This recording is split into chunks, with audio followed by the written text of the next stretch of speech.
question. What were some of the other things you did at the museum in addition to training docents and establishing that program? Oh, I did quite a few things. Another program I had was for outstanding high school students, and they came in on Saturdays. And over the years, I had almost 3,000 of these kids. And they came in, and the curators would help me on Saturdays, and each curator would teach a class in his or her particular specialty. And I gave an introductory program for them so that they ranged in grade level from the 8th grade up through the 12th. And that's a little difficult to handle if you have 3 or 4 kids from different grade levels because their backgrounds are different.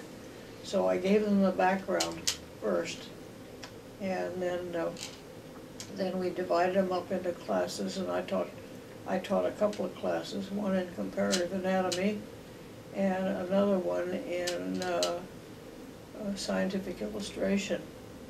So, and I also later taught something in how to do scientific research.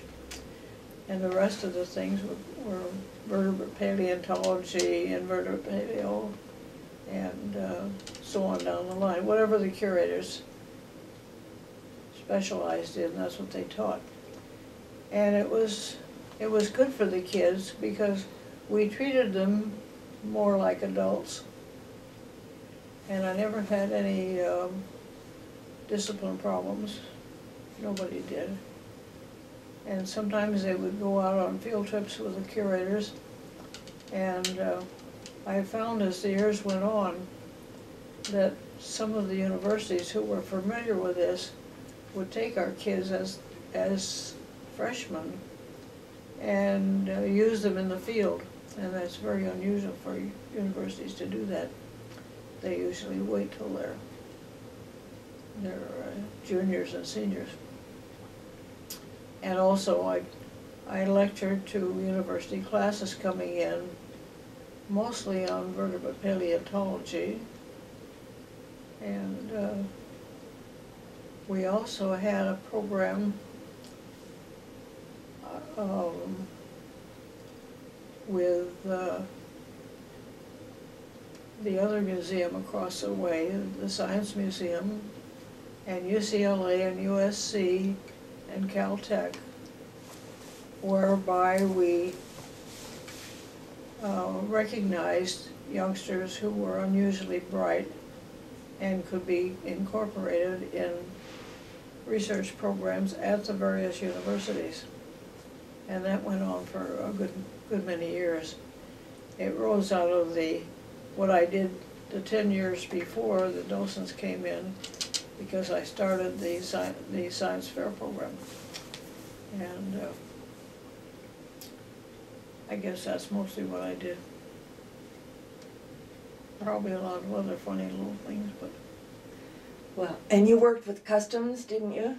With who? With the customs on... Oh yeah, that's my own research.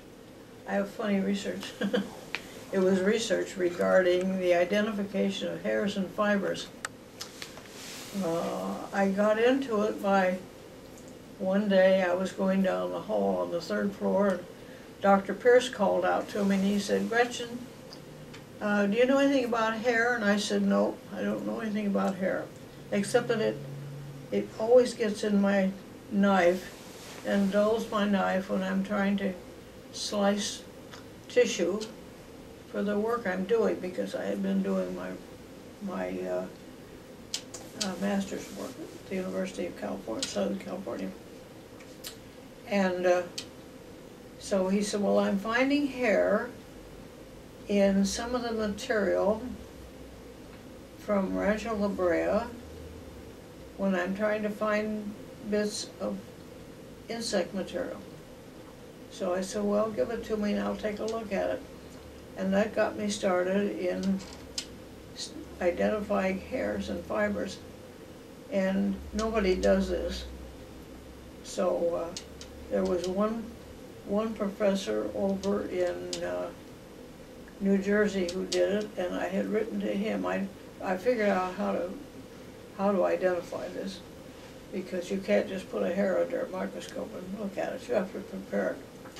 So I wrote out my process and sent it to him, and he said that was fine and made a few suggestions, and from then on, the Fish and Wildlife and Fish and Game discovered that I could do that. So I got quite a lot of problems presented to me, and they sometimes came at funny times. I remember one day when the docents were up in my office, they came in, the Fish and Game came in with 3 great big boxes of fur coats that they had taken from customs, and wanted to know what kind of animals, because they would not allow them in. So I had to do that. Another time they came in, somebody came in and brought me a whale's hair. So I never knew what was coming, but it was fun.